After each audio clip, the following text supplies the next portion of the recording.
Welcome back to another episode of ROC Boys Football, continuing with their 2022 season previews as you take a look at the Mississippi State Bulldogs. Still, Mike Leach, I had my doubts about Mike Leach making the move to the SEC. I remember us arguing about this a couple years ago, and he's starting to prove me wrong. I mean, you see him as he's implementing his air raid scheme. Mississippi State's starting to look like a team that's competing in the SEC. I love watching Mississippi State. Before we get into it, just wanted to say thank you guys for all the support you guys have shown the channel. If you guys do like the content, consider subscribing to the channel. We love talking about college football with you guys in the comment section. Without further ado, let's start talking some Mississippi State. And it starts with the quarterback, Dale. I know you're a big fan of Willa Rogers and how he fits into this Mike Leach system. Let me hear it. Willa Rogers, just a guy who, he doesn't have like a cannon of an arm, but he distributes the ball where it needs to be. I feel like teams play a lot of zone against him, and he finds where it needs to go, and it gets there, and it's accurate, and it's very consistent. So, I'm a Will Rogers fan. I just think, and what Mike Leach does with almost every quarterback, like he's just good at doing it. He always has good quarterback play, and Will Rogers just another iteration of what Mike Leach is able to do offensively, especially with quarterbacks. I'd even go farther than that. Willa Rogers is a guy that I think is getting a little disrespected in the 2023 NFL draft landscape. I mean, he's a young quarterback, and I kind of had that preconceived notion before kind of watching some Mississippi State games back, preparing for this, as more of a game manager. Like, you see him check the ball down a lot to the running backs. Their running backs were their second and third leading catchers on the team last year. They like to check it down to their running backs, but I don't think that's, one, necessarily a bad thing, and two, he makes the throws that Mike Leach asks him to make. I think he's a little bit more of a game manager. And he actually has a really talented arm. And he's a guy that this is going to be his third year playing college football. His third year under Mike Leach's system. He's a young kid. And he's one of my dark horses to win the Heisman this year just because of the system and what I see him kind of putting together at Mississippi State this year. Yeah, and I mean, you talk about those running backs. Those aren't like bad throws. I don't know. If you're going to play a cloud coverage on him, which teams just seem to be doing. I mean, he's checking it down, but they're getting 10, 15 yards a pop on it. It's not like they were checking it down like Ole Miss and hit nothing. They were getting the balls out, and it was on time, and those running backs are two solid players, both Marks and Johnson. So, I mean, it works. It's not like he's checking it down. They're not scoring points. Like that team. And he's just so efficient. And you said it. That's kind of what highlights him. He threw for almost 5,000 yards, 74% completion percentage, 36 touchdowns, and only 9 interceptions. He is outside of the last couple of games, and the Ole Miss game was more of his wide receiver's fault than his. And then Texas Tech was just that bowl game. I just gonna erase. Mississippi State had a lot of guys out with COVID. Outside of those two games, Will Rogers was absolutely awesome last year. Talking about the running backs in their running game, I want to see the running backs do a little bit more after the catch, and we kind of disagreed on this. If one of those guys, and I'm leaning towards Marks, can kind of be a little bit more of a playmaker in space, he does what he needs to do after the catch. But if he can be a guy that's explosive after the catch, because you're right, they leave – a lot of these defenses play a really, really off zone coverage defense. If Marks can be a guy that can take some of those dump offs and take them and be a little bit more explosive, this offense I think can really go to that next level. I mean, that's fair because they're both operating when they're catching the ball with a lot of room. And I do think you're a little low on these two. I think Marks is really good, and I think Johnson's a solid too. And even how they just run the football, you don't expect Mike Leach to play physical and have good O-lines and run the ball hard, but they're able to scheme it up such that they're getting open runs. Those short little pitches they do work really well. I think teams obviously are playing the pass very aggressively, and there just seems to be creases, and they ran the ball awfully effectively from what I saw last year. Yeah, I think the run game is sneaky good. And again, it helps when your DNs that you're playing are thinking pass rush, pass rush, pass rush. They don't really play any gaps. They just get upfield. Those QB draws, those quick pitches, they really work. And Mississippi State used it really efficiently. The big question mark you have, I don't have a question about Willa Rogers. I think the running backs are solid. I want to see a little bit more of them after the catch. Who's catching footballs? Mekhi Polk is a guy that was so important to that team last year. They pretty much returned everybody else, but who's going to step up and kind of be that dog on the outside? Because once you get after Mekhi Polk, the two running backs, and then Jaden Walley and Austin Williams with 600 yards a pop for them, which guy do you think really steps up at that wide receiver room there? I mean, I'm personally a huge Scooby Ford fan, and I think he should have been touching the ball more last year. He's the guy I'm looking for. I just want to see him on the field more. I mean, he was a guy who did get loose after catches and found soft spots in the zone. And then another guy I think you got to pay attention to is number 85, Austin Williams, because he's just a guy who's open pretty consistently, and a guy that Willa Rogers goes to kind of when they need it on like those third and mid situations. He kind of seemed to be the guy, not really a game breaker, but a guy who was very steady for them. And again, when you're talking about replacing what Mekhi Polk was doing, which was catching a lot of the balls that team was in a lot of the balls in the ranges where you kind of need to be a receiver and getting separation and doing that type of stuff. Because I don't know that you saw the consistency across the board at that level. And so I think Austin Williams is going to be huge. And I just think Scooby Ford's going to have a breakout season. I'm a huge fan. We both, when we were watching the game prepping, we were like, who is this number 24? I get Scooby Ford the ball a little bit more because I changing the number. I don't like watching wide receivers with the 20s. But he's got to get some running back. Maybe that'll help him get some reception. If he changes number like 10, he'll get some action maybe. The offensive line, you lose a guy like Charles Cross, who he was our favorite tackle in the draft. You won't find a better pass protector in the country last year. And you lose Lashley too, who wasn't as good, but he was a good tackle. They keep their interior. I'm not looking for you don't need another Charles Cross. Like, you just need a guy that's going to give Willa Rogers some time in the pocket. The ball comes out pretty quickly for Willa Rogers. He doesn't hold the ball too much, and he's athletic enough to extend plays. But if it's not somebody who's just absolutely horrible, they'll be all right there.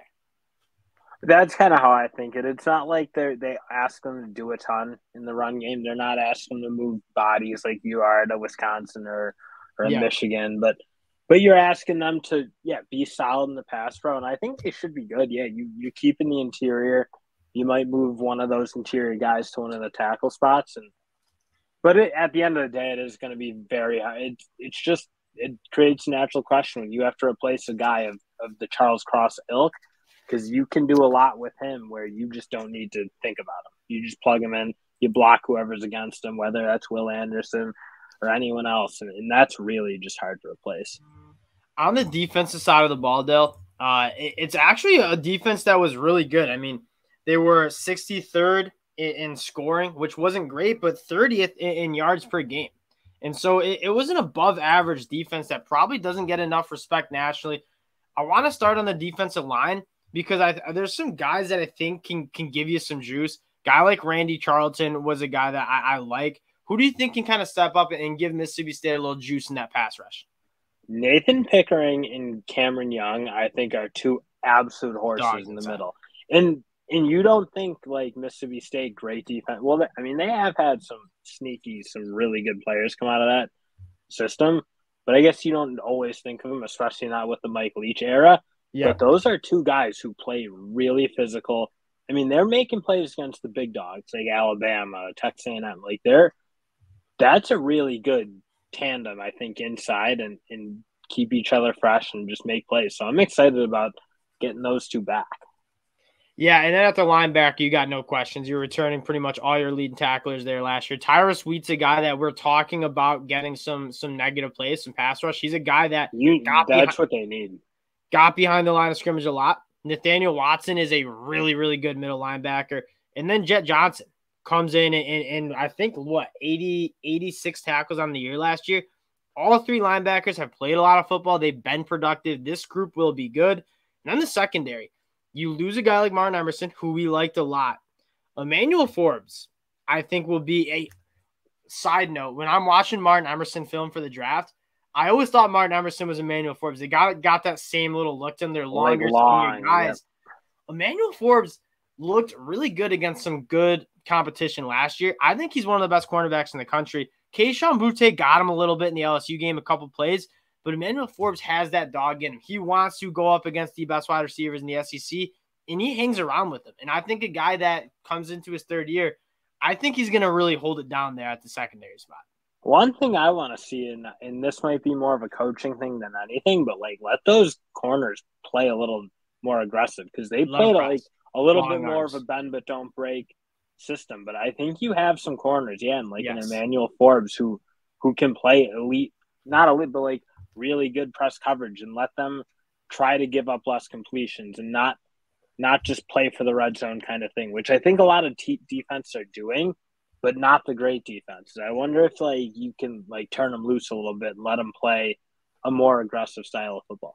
Yeah, you're seeing the analytics in college football in general. It's a lot harder for college football teams to go 10 plays, 75 yards, and score a touchdown. It's a lot easier when you go 4 plays and hit an explosive. So a lot of these defenses are saying, okay, we're not going to give you the explosives. We're going to make you make all those plays, which is hard for college football quarterbacks, wide receivers to be that consistent for 10, 12 plays and then try to just hold in the 3 points in the red zone. Mississippi State has this secondary to, I think, play a little bit more aggressive. I think that's a good point. And they also went to the portal. Marcus Banks from Bama is a guy you feel good about. Jackie Matthews from West Virginia. He was a top 100 recruit in the 2020 class. And then Jordan Morant, a guy from Michigan who was a high recruit out of his class, didn't get much play. And it wasn't necessarily that he was bad. He's looked good in the spring game when we're Michigan fans, for you guys new to the channel. We watched a lot of Michigan football. Jordan Morant's a good football player that just didn't really get his time because Michigan's had some good safeties. He's a guy that also then can kind of factor in that secondary, and is obviously a concern because they went to the portal and got 3 guys who are legit. It might be Partridge's guy. I don't know how. I'm trying to remember exactly when Partridge left, and he was coaching safeties at Michigan, so I don't know what his familiarity was with Jordan Morant. And I didn't put that together. I'm kind of interested to see if he can, let some of these guys loose and just play. I mean, play. You got some big time transfers coming in, and you play a little more tough play. Well, Partridge also, that's stupid of me. He's not Ole Miss. That was Mississippi State, Ole Miss, getting a little confused. But we're going back to back here. We just finished our Ole Miss preview. Yeah, no, I'm all confuzzled. But who knows? I don't know. I think you can. I just want to see them play a little more tough. Like, you can't beat Alabama playing that bend but don't break, because Bryce Young's way too good. And yes, I just want to see him turn him loose a little bit. Again, you look at the defenses who have the talent at the secondary spot, they play more aggressive, and I think Mississippi State has that talent. Like, let them play a little bit more aggressive.